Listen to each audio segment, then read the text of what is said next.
Olá pessoal, bem-vindos novamente. Nós vamos falar sobre o capítulo 2 da Cidade dos Espíritos. E é super interessante esse capítulo porque nós vamos ter, digamos assim, um descortinar do mundo extrafísico. Para mim, particularmente, é um dos melhores capítulos do livro, por vários aspectos. Primeiro aspecto, porque ele abrange coisas tangíveis que a gente não sabe, né? Todo mundo... O nosso maior medo... Vou dar um passo para trás para depois dar dois para frente. O nosso maior medo é como é que é o plano extrafísico, como é que funciona. Ok, eu estou aqui, morri. E aí? O que vai acontecer efetivamente? A gente já viu isso no capítulo 1, só que agora vem o despertar da consciência exatamente no momento em que a gente... não só o despertar da consciência do plano extrafísico, mas a consciência da morte. São duas coisas diferentes. Uma coisa, e até dizem que quando você está desdobrado, você pode não ter evidência. Quando está desdobrado, você pode não ter evidência extrafísica. Você só vê coisas circunscritas à sua capacidade cognitiva e espiritual. Ou seja, você está desdobrado num determinado lugar, mas você não vê o que está acontecendo ali.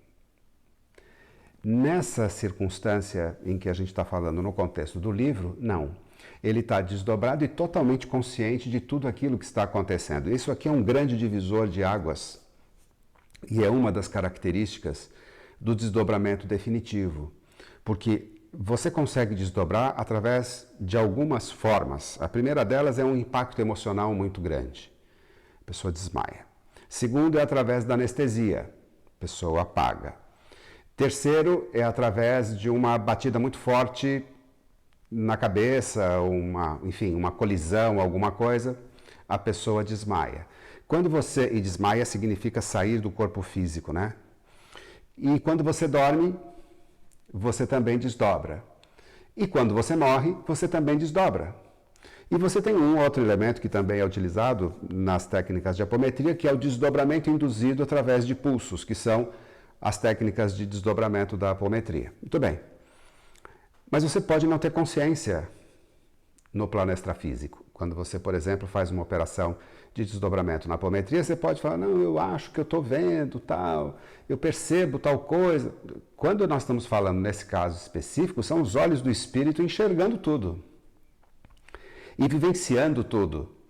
E participando de um modus vivendi completamente novo, de uma rotina completamente nova. Por isso que esse capítulo, para mim, tem uma característica especial, porque ele nos leva a uma viagem de detalhes do mundo extrafísico que nos dão, ou melhor, nos consolida cada vez mais a tranquilidade da passagem, da morte. Isso é fantástico, porque você quando tem a certeza de que vai acontecer coisas similares ao que está acontecendo no livro, você passa a ter um comportamento perante a morte muito mais maduro, muito mais adulto, muito mais consciente. Então, nós vamos dar uma olhadinha agora, especificamente em alguns tópicos. O primeiro tópico, como vocês sabem, é o livro da Casa dos Espíritos, Cidade dos Espíritos, e esse capítulo é uma nova civilização. Por isso que eu digo que ele descortina muita coisa interessante. Como todos vocês sabem, essas aulas são 100%, os recursos dessas aulas são 100% destinados à Casa dos Espíritos Editora, que apoia a Eterna Escola do Espírito. O objetivo é a gente ajudar a manutenção da divulgação da informação espiritual através de alto nível de aprendizado e com profundidade muito maior do que se você fizesse uma leitura do livro separadamente, sozinho. Não é que você não vai conseguir fazer, com certeza vai. Mas aqui a gente amplia aspectos que talvez você não enxergue na leitura individual. Bom, nós vamos falar sobre o capítulo 2, especificamente no capítulo 2, como na primeira aula você viu, nós temos um índice remissivo. Nesse índice remissivo a gente destaca algumas coisas. Aí nós vamos falar especificamente desses itens dentro do capítulo 2. Eu vou listar primeiro quais são os tópicos do índice remissivo, e eu vou começar agora. Bom, primeiro tópico, quero protestar, ou seja, ele já chega reclamando. E aí tem a comunicação mental de Joseph Gleber a 5.000 quilômetros de distância em menos de 5 minutos. Alimentação no quarto ou no refeitório, roupas novas, loja, comércio, fazer compras em Aruanda, piada no elevador, mesa farta, peixes, queijos, carnes, imagens tridimensionais, holografia, reunião de recepção e instruções, mentalidade isenta de preferências, tudo isso são tópicos que eu listei no índice remissivo. Procura de verdades no universo. Aruanda, critérios de admissão. Aruanda, 3 normas de convivência: estudar, contribuir e conviver pacificamente. Estudos, as várias áreas: ciência, saúde, fitoterapia, ervas, universidades, serviços. Bônus hora não há em Aruanda, e nós vamos falar sobre isso. Conciliar tempo e lazer, ou seja, o equilíbrio entre uma coisa e outra. Livro Nosso Lar, André Luiz, páginas 131 a 136, sobre bônus hora. Trabalhar 100% pela comunidade, música de todos os estilos, isso é bem legal. Teatros, pluralidade de culturas, e Aruanda, governo formado por um colegiado. Além disso, nós temos método de direção ou coordenação, como é em Aruanda, maioria de origem africana, ou pelo menos se apresenta nessa configuração, apresentação do conselho, e aí a figura de Pai João, de Aruanda, chefes indígenas, monges e mestres do Oriente, atitude dos conselheiros, falando um pouco sobre pais velhos, caboclos e crianças, e Pai João com as suas vestes e magnetismo. Muito bem, nós vamos agora ao capítulo 2 e vamos falar a respeito de cada tópico. Comunidade mental de Gleber, comunicação mental de Gleber a 5.000 quilômetros de distância. Bom, pela característica de cada espírito e de cada quilate de cada espírito, nós temos uma capacidade, vamos dizer assim, de locomoção ou de transporte da nossa condição do corpo mental, e alguns espíritos trabalham em níveis completamente diferentes daqueles que nós estamos acostumados. Muito famoso o caso de Eurípides Barçanufo, que aliás é um dos orientadores aqui da Eterna Escola do Espírito, que trata junto com Bezerra de Menezes da divulgação espiritual fora do âmbito espírita.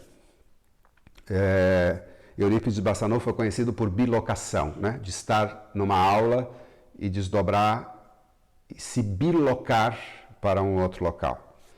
No caso específico aqui de Joseph Gleber, ele tem essa característica porque a destreza dele em corpo mental é muito grande. Então, todas as fendas dimensionais, lembrem que quando Jamar estava com a espada e fez um rasgo dimensional e levou Ângelo Inácio para uma outra faixa vibracional ou um outro contínuo espaço-tempo, muito bem, possivelmente com as suas técnicas de ectoplasmia e de rasgo dimensional, Joseph Gleber tem a mesma característica, ou seja, posso usar a mesma ferramenta. Abrindo um rasgo dimensional, ele consegue se transportar, como ele disse, a mais de 5.000 quilômetros. E devido à capacidade do corpo mental dele, conectado ao Ângelo Inácio, porque ele já sabia que o Ângelo Inácio ia fazer as perguntas, ele já sabia que o Ângelo Inácio, pela característica, iria fazer a reclamação e queria, obviamente,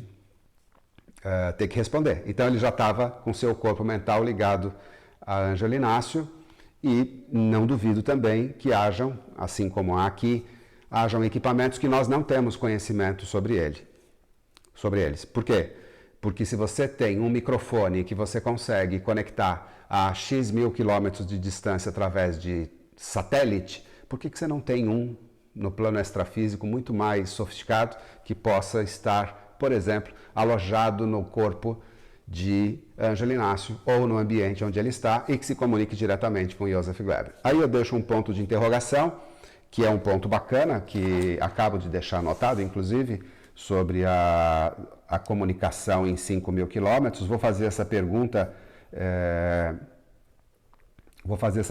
para o Robson e também para o Leonardo Miller. Vamos deixar aqui uma pergunta, mais uma pergunta na nossa lista. Muito bem. Roupas novas, lojas, comércio. Quando você fala uma coisa dessas, você fala assim, mas não é possível que exista isso no plano extrafísico. Eu já falei isso na nossa conversa anterior, vou repetir agora. Eu tenho emprego garantido, porque existe lá hotéis, vários hotéis em Aruanda. Olha que maravilha. Eu nem sei se eu vou para Aruanda, mas se eu for para o inferno, há de haver uma pousada, há de haver um hotelzinho, há de haver uma ficha de inscrição na hora da assinatura. Eu trabalho e vou ter. Por quê? Porque existem estruturas específicas que nos levam exatamente para esse tipo de despertar. É óbvio que você tem que ter roupa, depois mais para frente o livro vai contar como é que funciona a roupa. É óbvio que você tem que ter lojas, sim. É óbvio que você tem algum tipo de comércio. Esse comércio é muito mais no sentido de dar toda a infraestrutura ou toda a capacidade de sobrevivência espiritual no mundo extrafísico. Por quê? Porque as pessoas têm uma impressão interessante é tudo nosso lar, né? Todo mundo de bata, todo mundo andando, voando, como se fossem anjos, etc. Eu vou ver até se eu faço um corte aqui enquanto eu estou falando com vocês, eu vou buscar aquela imagem, estou anotando aqui também, de anjos voando, né? Eu tenho isso e vou colocar aqui para vocês verem. Então, a gente imagina uma coisa assim, né? Lúdica, etc. A gente não imagina a rua, a gente não imagina a faixa de pedestre, a gente não imagina casa, tijolo, luz. A gente não imagina nada disso. A gente acha que é uma coisa... A gente, na verdade, não acha nada. A gente não tem a menor noção de que isso existe. A gente não tem a menor noção de que as coisas são assim. Então, quando você fala de comércio e quando você entra na mesa farta, peixes, queijos, carnes... como é a constituição desses alimentos? A constituição fluídica desses alimentos. Quais são as características que se mostram? Porque parem para pensar comigo. Se aqui é um rascunho do que é lá, vocês imaginem então o cordeiro. Deve ser uma maravilha, porque se o cordeiro é coisa dos deuses, né? Frutas, peixes, deve ser maravilhoso. E devem haver outras coisas que a gente também nem sabe que existem. Por exemplo, pode ter um vinho, pode ter um suco completamente diferente de alguma coisa que a gente não sabe nem que existe.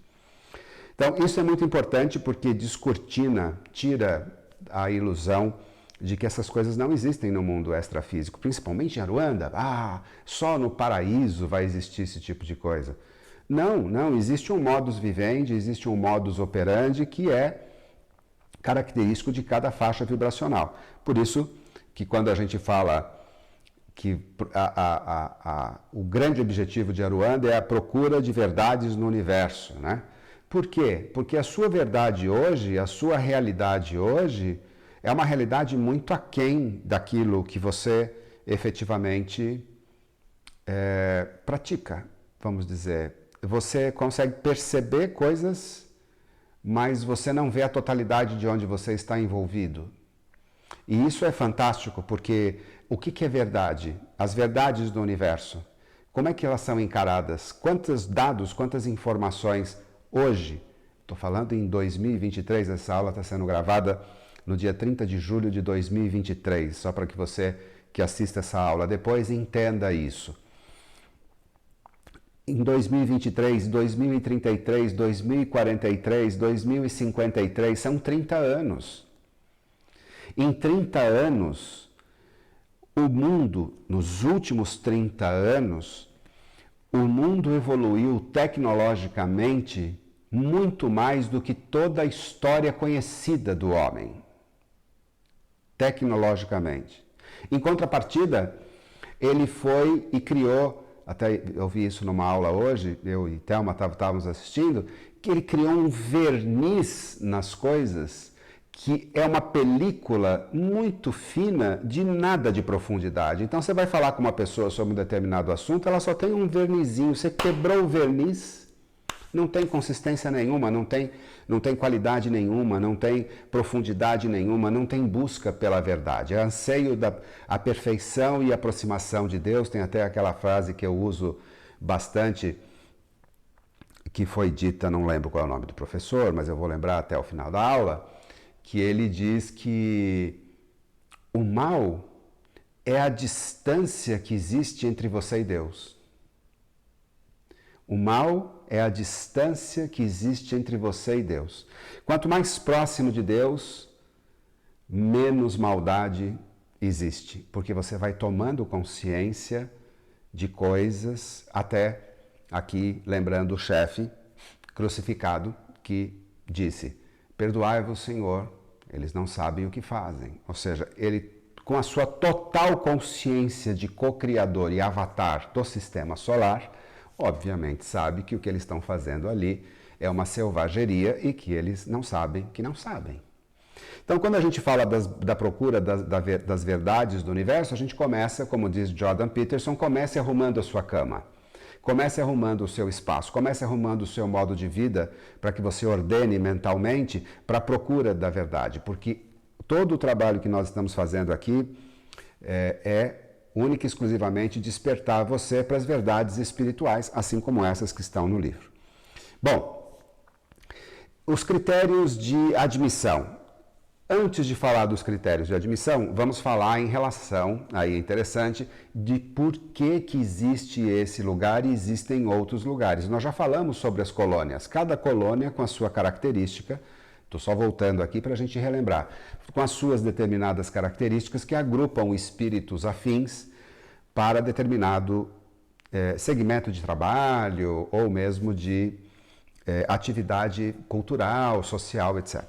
Então, em Aruanda, e especificamente em Aruanda, os critérios de admissão têm 3 normas: estudar, contribuir e conviver pacificamente. Muito bem, se nós pararmos para analisar esses 3 critérios, finge que agora você tem o poder, com uma varinha, de falar assim: um gênio saiu da lâmpada e você tem 3 pedidos. Aí você fala assim: bom, eu quero que todo mundo possa estudar, todo mundo tem que estudar, porque aqui é um critério de admissão. Aqui não tem boi, aqui não tem essa, depois eu faço. Não, dançou, malandro. Cara pálida, vai ter que estudar, vai ter que contribuir e você vai conviver pacificamente. Pega essas 3 coisas, fala para o gênio: eu quero que a humanidade tenha esse critério a partir de agora de vida. Tem que estudar, tem que contribuir e tem que conviver pacificamente. Onde é que você acha que você vai estar? Você vai estar no paraíso. Acabou o problema do mundo.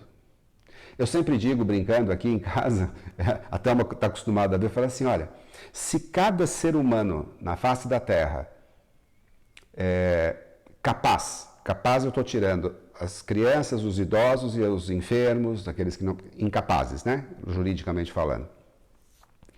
Se a gente pegar os capazes e se cada um cuidasse da sua cama, cuidasse da sua roupa, cuidasse do seu alimento, cuidasse da calçada da sua casa, cuidasse do transporte público, trabalhasse e ajudasse ao próximo, a gente estaria no paraíso. Simplesmente a gente estaria no paraíso. Então, para a nossa ótica de vida que a gente tem hoje, esse critério e esse lugar, para nós, é o paraíso. Porque é maravilhoso você ter esse momento de poder estudar, contribuir e conviver pacificamente. Em que áreas? Então você tem lá ciência, saúde, fitoterapia, ervas, universidades das mais diversas, serviços.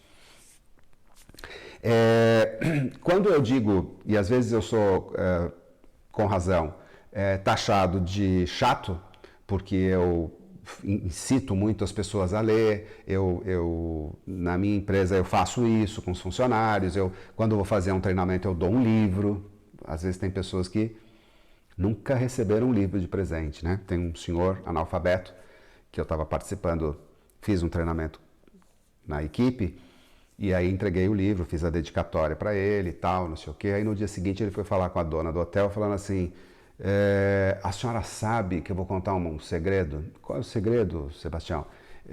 Eu nunca ganhei um livro na minha vida. Nossa, nunca ganhou um livro? Não, porque a senhora sabe, eu sou analfabeto. A gente sabe, né, Sebastião? Estamos tentando há mais de 16 anos fazer com que você estude, né? Ah, não, mas depois dessa aula do seu Ronaldo, e depois que ele me deu o livro, pessoalmente me cumprimentou, eu já combinei em casa ontem. Eu sou analfabeto, mas eu não sou besta. E eu já combinei com a minha mulher e com a minha filha. Elas vão ler o livro para mim. E quando ele vier para falar do livro, eu vou conversar com ele sobre o livro, porque eu vou saber o conteúdo do livro, apesar de eu ser analfabeto. Bom, eu não preciso dizer para vocês o que isso significou, né? Em todos os aspectos. Para mim, pessoalmente, pagou todos os cursos que eu dei na empresa.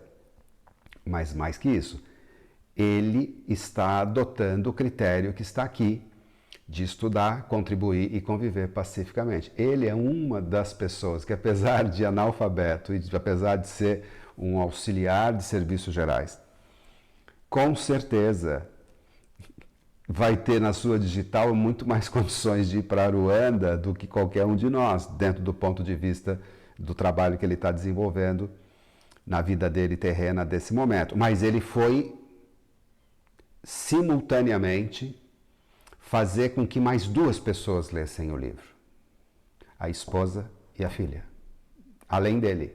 Então, numa tacada só, você teve 3 pessoas que participaram desse estudo. Olha que fantástico isso. Por isso que lá tem universidades dos mais diversos tipos e cursos dos mais diversos tipos.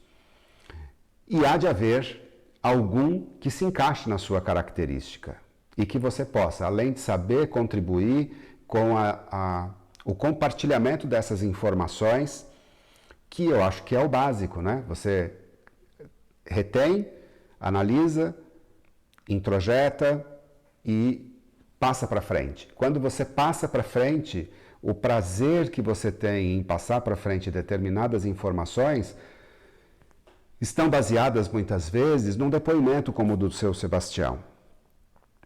Num depoimento de uma pessoa que possa virar e falar assim, puxa, eu assisti uma aula e a Fernanda deu uma aula e falou uma coisa e, puxa, aquilo mudou a minha percepção e talvez tenha mudado a minha vida. Uma palavra que é colocada e muitas vezes, sem que a gente perceba, a gente atira no que vê e acerta no que não vê, né? Porque os espíritos, em geral, nos conduzem.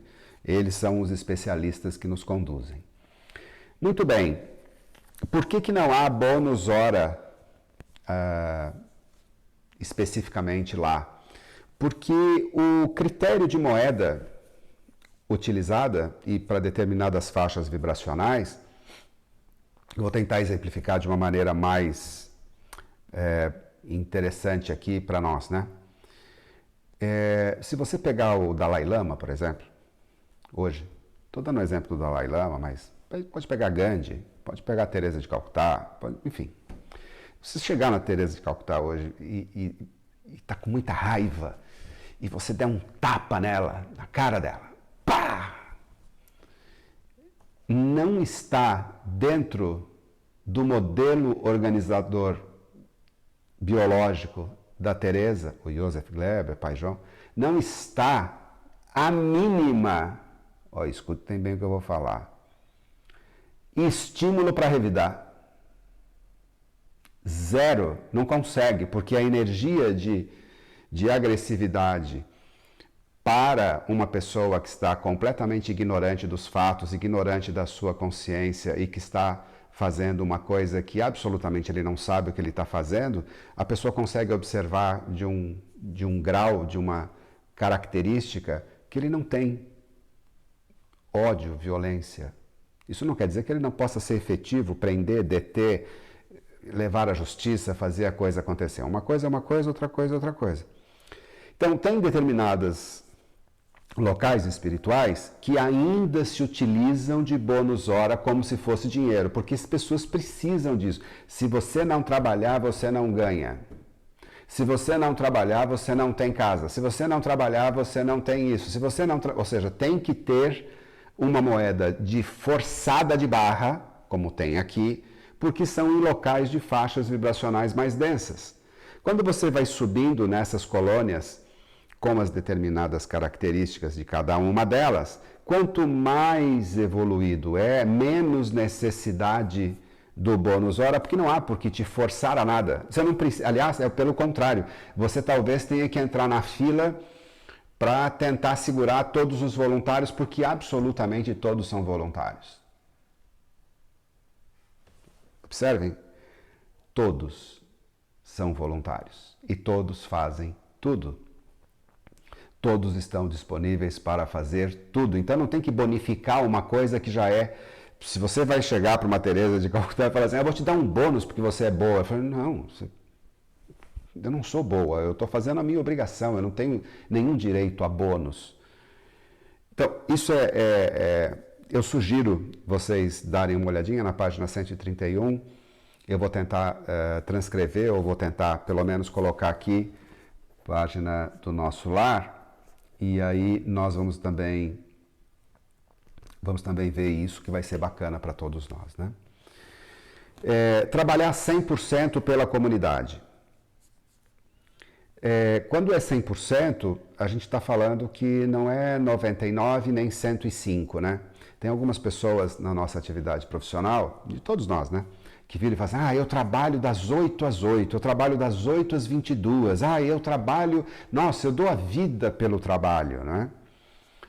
Eu sempre lembro a frase de Paulo, evangelista, que dizia que eu não vivo mais em mim, é Jesus quem vive em mim, né? Quando você se conscientiza neste grau específico desse local onde você está, você sabe que o seu trabalho é 100% para a comunidade, porque você é o elo que sustenta a corrente que forma todo um desencadeamento de situações que estão no âmbito do controle deste grupo de espíritos. Então, portanto, quando você fala que aí é o treinamento dos guardiões, é muito interessante levar em consideração que no mínimo 40 anos de treinamento para se tornar um guardião, 40 anos do nosso tempo, né?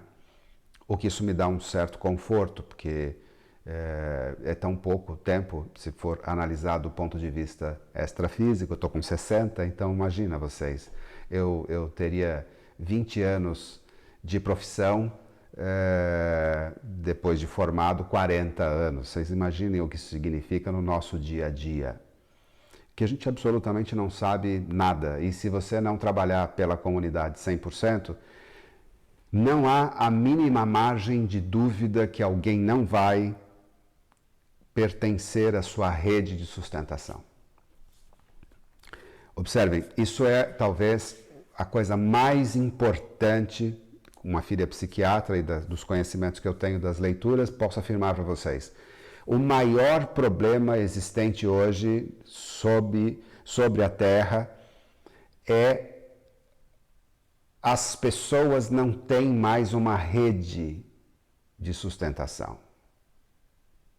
E a rede de sustentação te dá a tranquilidade de saber que se um vai fazer aquele trabalho, o outro vai fazer aquele trabalho, o outro vai fazer aquele trabalho. Quando nós nos juntamos, a gente tem um lar espiritual. A mesma coisa na sua casa, a mesma coisa aqui na minha casa. Eu tenho um trabalho, eu faço uma determinada atividade, Thelma faz outra determinada atividade, e nós nos juntamos e temos a nossa casa, e as coisas funcionam. Agora, vamos colocar isso no âmbito, vamos colocar isso no âmbito espiritual. Imagina que todos têm esta rede de sustentação, sabendo que eventualmente, se eu não esteja bem hoje, ela pode me compensar, se ela não estiver bem, eu posso compensar, e assim sucessivamente. É fantástico. E isso muda tudo, absolutamente tudo, na vida das pessoas quando sabem que tem uma rede de sustentação. Muito bem, e isso significa que existe um colegiado, é um governo formado por colegiado, o que significa dizer, em outras palavras, já emendando a apresentação do Conselho e a figura do Pai João e também já um outro tema que está aqui na tela, chefes indígenas, monges e mestres do Oriente, é que esse colegiado, ele é muito plural, ele não está, primeiro, circunscrito ao Espiritismo, segundo, não está circunscrito ao nosso país especificamente. Ele é uma família espiritual que tem características próprias de lugares específicos, com características específicas e atuação específica. Ou seja, se você tem um espírito que tem característica e conhece a favela brasileira, por exemplo, ele pode atuar em várias áreas diferentes, em várias favelas, ou comunidades agora, é proibido falar favela. Ele pode atuar em várias favelas no Brasil, porque elas têm mais ou menos a mesma estrutura socioeconômica, né? Então ele tem que ter essa característica. Mas talvez uma favela na Índia seja diferente da favela do Brasil, tenha características específicas. Agora eu estou passando para outras esferas. Imagine em termos de escolas e aprendizados para atuar em determinadas características. Nós achamos que o plano extrafísico não tem escola, não tem... Porque no plano extrafísico, escuta bem o que eu vou te falar, não tem você passar de ano sem merecimento. Se você não tiver nota, vai repetir de ano. E isso significa dizer que não existe jeitinho. Ou você faz direito ou você vai ficar para trás. E se você for ficar para trás, dá licença, sai da frente, porque a fila anda e tem outro que está ávido por fazer aquilo que você está negligenciando. Aliás, não torce para você cair, mas se você cair, vai te ajudar, te segurar e vai te colocar do lado e vai seguir adiante, porque tem que fazer o processo evolutivo acontecer. Então, esses seres, essas consciências, esses espíritos, essas pessoas, são muito plurais. Elas conhecem coisas, elas conhecem situações. Eu vou só tirar aqui para a gente... Eles conhecem situações que são completamente diferentes. O que isso nos leva? Qual é o caminho que a gente vai ter daqui para frente, analisando o capítulo 2? Bom, está nas minhas mãos a oportunidade de acessar uma informação, que é essa que vocês já leram no livro e receberam agora nessa aula, de se conscientizar que só através do seu trabalho, só através do seu estudo, só através da sua atitude é que você vai literalmente colher aquilo que você está plantando aqui. Minha avó dizia, se você planta vento, colhe tempestade, né? E é muito interessante, porque às vezes você colhe um fruto dentro desse pequeno período de vida terrena. A gente às vezes escolhe o fruto de uma coisa que você fala assim, mas eu nem lembro que eu tinha plantado isso. Às vezes com uma pessoa, às vezes numa determinada situação de um grupo, às vezes para um desconhecido, absolutamente desconhecido, você não sabe nem quem é. Eu gosto muito daquele trecho do livro A Força Eterna do Amor, de Teresa de Calcutá, mais ou menos assim, que ela disse que quando eu cheguei aqui, nesse plano em que me encontro, a minha primeira surpresa é que eu fui recebida por um corredor de espíritos, de luzes, que me acolheram. E essas luzes foram todas as pessoas que eu ajudei e que agora me ajudam e me dão sustentação no mundo extrafísico. Então, ela está colhendo aquilo que ela plantou e ela nem sabe o nome da pessoa, ela nem sabe nada. mas ela está colhendo aquilo que ela plantou. E quando você tem consciência do mundo extrafísico, quando você tem consciência de que existem universidades, escolas, que existe trabalho, que existe o compromisso com a comunidade onde você está, você revê os seus valores do ponto de vista individual e você não vai mais deixar para lá certas coisas que você precisa fazer para você. Por isso que o estudo é fundamental, por isso que nós temos que criar o hábito de estudar, porque quando você chegar nessa esfera, se você quiser se manter lá, você vai ter que estudar, você vai ter que contribuir e você vai ter que viver pacificamente. Obrigado pelo seu tempo, até a próxima aula, um abraço a todos. Tchau, pessoal.